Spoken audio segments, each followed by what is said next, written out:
Bonsoir, je me présente David Alexandre Vincent. J'aurai dorénavant le plaisir d'accompagner vos fins de soirée en information sur les ondes de nouveau.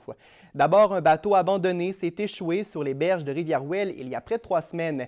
L'épave est toujours sur place et le processus pour la remorquer semble compliqué. Dès que la municipalité a été avisée de cette présence pour le moins inusitée, elle a immédiatement alerté les autorités. Notre employé, comme ça, c'est qu'à contacter la garde côtière, qui, eux, ont contacté Transport Canada pour que le bateau soit enlevé. C'est pas notre responsabilité, comme ça, c'est comme l'exemple du bateau, c'est pas à nous à enlever le bateau de là. Le maire de Rivière-Ouelle confirme que la municipalité n'a aucun pouvoir dans ce dossier. Il en revient plutôt à Transport Canada d'effectuer le remorquage de l'embarcation. Des agents de la garde côtière se sont rendus sur les lieux pour attacher l'épave afin d'éviter qu'elle reparte à la mer lors d'une marée haute. Des démarches seraient en cours pour remorquer le navire. Impossible toutefois de savoir à quel moment l'opération pourra être réalisée. Un centre d'expertise en sériculture voit le jour à Cap-Saint-Ignace. Les récoltes en serre au Québec pourraient doubler dans les prochaines années grâce à cette technologie hollandaise qui a été développée en sol québécois. L'entreprise Citec Carbon utilise l'intelligence artificielle. Une technologie de capteur permet d'ajuster la luminosité et la ventilation de façon automatique. Une avancée qui risque de changer la donne pour les années à venir. Le domaine des serres est en pleine expansion dans la province. Un développement qui arrive à point alors qu'il y a une volonté gouvernementale pour l'autonomie alimentaire. Notre objectif cette année, c'est d'atteindre un 80 kg par mètre carré par année, ce qui ne s'est pas fait encore au Québec, là, à l'heure où on se parle, en termes de production de tomates. Le projet intéresse déjà plusieurs producteurs de légumes en Ontario comme au Québec. Les sériculteurs qui souhaiteraient utiliser cette technologie peuvent y avoir accès dès maintenant.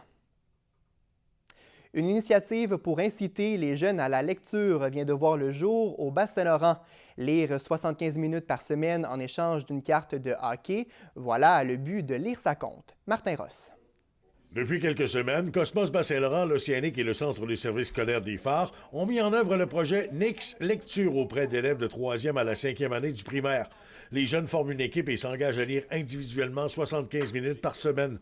Si l'objectif est atteint, ils reçoivent une carte de hockey proposant des trucs de lecture. Si tous les membres de l'équipe atteignent l'objectif, une carte supplémentaire est remise à chaque membre de l'équipe. Une initiative qui nous vient d'Edmundston avec le Blizzard, qui est parti Blizzard Lecture. L'objectif, c'est d'inciter les jeunes hommes, particulièrement, mais les jeunes filles également, à lire. En les mettant en contact avec les joueurs de l'Océanique, qui sont des idoles pour ces élèves-là. Moi, je m'implique aussi là-dedans parce que je sais que quand on est jeune, des fois, c'est pas nécessairement facile de toujours s'encourager à lire. L'initiative fonctionne auprès des Nix lecteurs.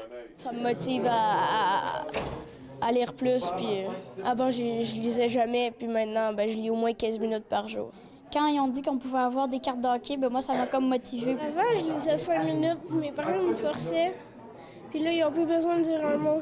Quand j'ai entendu qu'on pouvait recevoir des cartes de l'Océanique, je me suis dit, je vais y participer. Des parents aussi qui ont nommé à une enseignante qui voit maintenant leur enfant lire à la maison, chose qui n'était pas coutume avant le début du projet, qui a été initié seulement il y a 2 semaines. 190 jeunes de 9 écoles du Centre des services scolaires des Phares participent à ce projet pilote qui pourrait s'étendre à toute une région. On a des partisans qui viennent des îles de la Madeleine, de Gaspé jusqu'à la Pocatière en passant par le Témiscouata. C'est une superficie très grande, c'est beaucoup de jeunes Nix lecteurs potentiels, donc assurément que notre organisation va voir si on peut expansionner ce beau projet-là. En plus de la visite de joueurs de l'Océanique dans les écoles participantes, des capsules vidéo soutiennent le déploiement de ce projet. Martin Ross, CFTF. Le service incendie d'Edmundston interpelle les citoyens pour réduire le nombre de fausses alarmes qui sont déclenchées. Les pompiers déplorent que la plupart des appels d'urgence reçus par les centrales ne soient pas fondés. Lorsqu'une telle situation arrive, ça peut engendrer des conséquences importantes. Des occupants qui sont habitués aux fausses alarmes vont parfois ne pas évacuer le bâtiment lors d'un vrai incendie, en présumant qu'il s'agit encore une fois d'une fausse alerte. Les pompiers demandent aux entreprises et à la population d'effectuer un bon entretien de leur système d'alarme incendie au moins 2 fois par année. Des inspecteurs offrent aussi leurs services pour s'assurer que les équipements sont bel et bien conformes et que les détecteurs sont disposés à des endroits stratégiques. En cas de faux déclenchement à répétition, le service va demander aux responsables de faire réparer leur système et s'il y a récidive, des amendes pourront être données aux fautifs.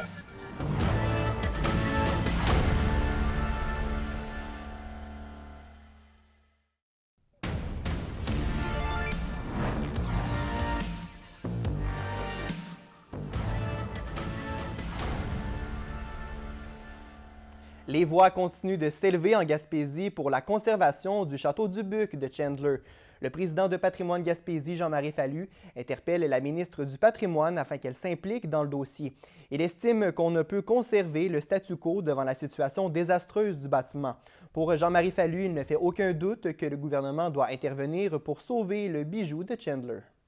Ça prend plus qu'une volonté pour agir. Il faut avoir la capacité d'agir. Et une municipalité comme la ville de Chandler n'a pas les moyens financiers de mettre en place un déplacement d'un bien patrimonial comme ça qui coûterait autour de 300-400 000 $. Un groupe citoyen s'est formé pour aider à la sauvegarde du manoir, mais la mer risque de l'emporter. Le château a été construit en 1916 par le fondateur de la Gaspésia, Julien-Édouard Alfred Dubuc. La fin de la saison régulière dans la Ligue junior signifie la fin d'un parcours pour les joueurs de 20 ans. L'Océanique a souligné le passage de 3 joueurs dans ses rangs, dont celui du capitaine Ludovic Soucy. L'Océanique a honoré ses joueurs de 20 ans lors du dernier match de la saison régulière le 1er mai. Liam Kidney, Alex Cormier et Ludovic Soucy ont été ovationnés pour leur apport à l'équipe de toute une région. Kidney, c'est un petit gars qui est arrivé sur le tard, avec qui on aurait aimé travailler avant. Cormier jouait son 83e match avec nous. C'est avec nous qu'il a levé son jeu. Et cette année, il l'a fait encore de très belle façon. Quand on l'a perdu dans l'alignement, ça a été un trou béant. Et puis, Ludovic Soucy, c'est sa 5e saison avec nous autres. Il incarne parfaitement nos valeurs. Il a connu la meilleure saison de sa carrière. C'est un gars qui est fier, qui compétitionne de la bonne façon. On est très heureux de l'avoir avec nous autres. Pour Ludovic Soucy, les années se sont envolées rapidement avec l'Océanique. Je me rappelle quand j'avais 16 ans, quand j'étais arrivé, Don McFall, le capitaine, il avait fait un message dans la chambre que ça passe très vite. Puis tu sais, à 16 ans, tu réalises pas nécessairement ça. Puis plus que les années arrivent, ben là, ça nécessite à ton tour. Puis je peux vraiment affirmer que ça passe très vite.